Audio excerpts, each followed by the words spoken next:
Bonjour et bienvenue sur Storylifique, le podcast 100% outdoor.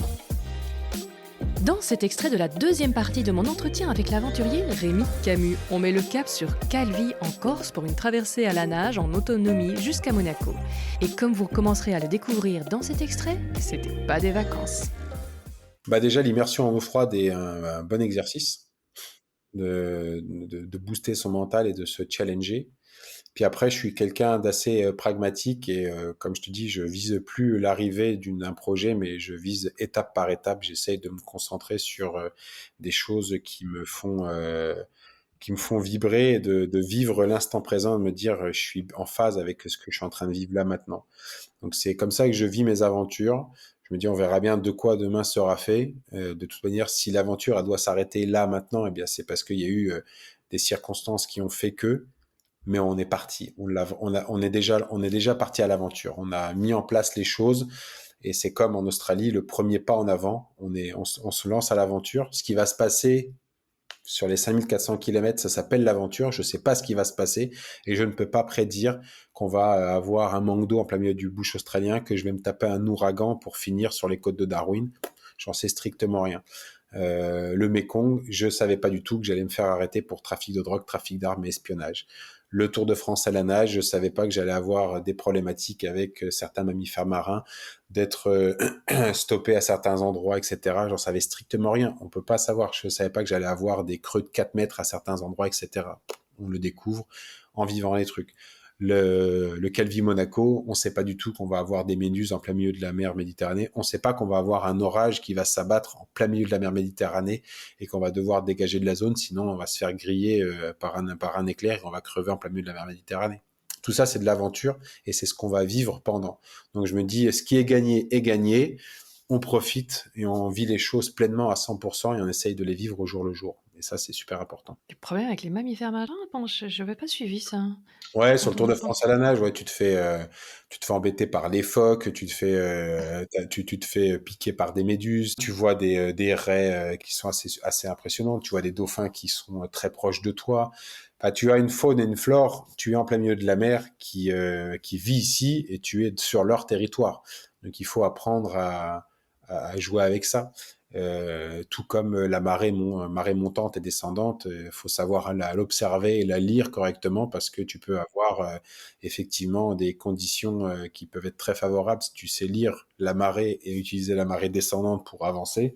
Mais si tu as décidé de partir et de pas observer la marée, bah tu vas prendre la marée montante et au lieu d'aller dans le bon sens, tu vas aller direction la Belgique.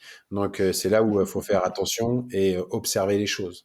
Et tout ça, même si tu le sais et que ça reste une aventure, eh bien au quotidien, il faut penser à tout. Tu sais pas que tu vas devoir te mettre dans l'eau à 4 heures du matin et nager de nuit parce que la marée montante est à ce moment-là et que la marée descendante sera au mauvais moment. La marée descendante est au bon moment et la marée montante sera en plein milieu de la journée, donc pas propice.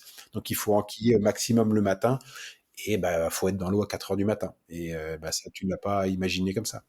Alors on va reparler des courants d'ailleurs qui t'ont bien embêté ici, mais qu'est-ce que tu dis? On est sur le territoire, les phoques t'ont embêté? Enfin, les dauphins, je suppose que non quand même, enfin je sais pas, qu'est-ce qui Les, s'est passé?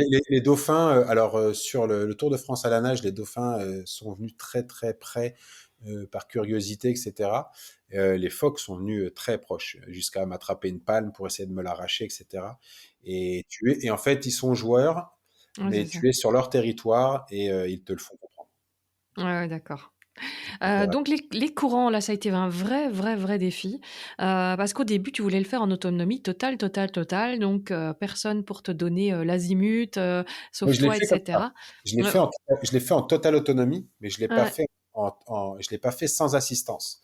ouais, C'est-à-dire voilà. que Mmh. je me débrouillais pour ma route, je me débrouillais pour l'eau, pour la nourriture, pour tout ça.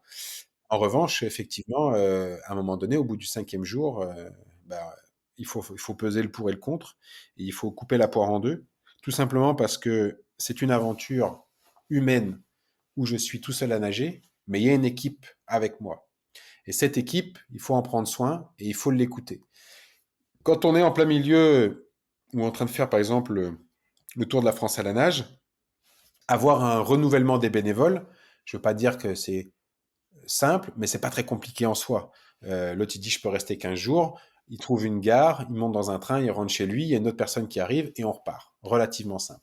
Sauf que quand tu es en plein milieu de la mer Méditerranée, il y en a un qui te dit, bon, moi j'en ai marre, je rentre. Bah là, mon pote, en fait, faut nager. Hein, donc, on peut pas faire demi-tour parce que si tu décides d'arrêter, moi, je suis obligé de repartir avec vous parce que, en fait, si vous partez vous, vous êtes même pas sûr de me retrouver en plein milieu de la mer Méditerranée.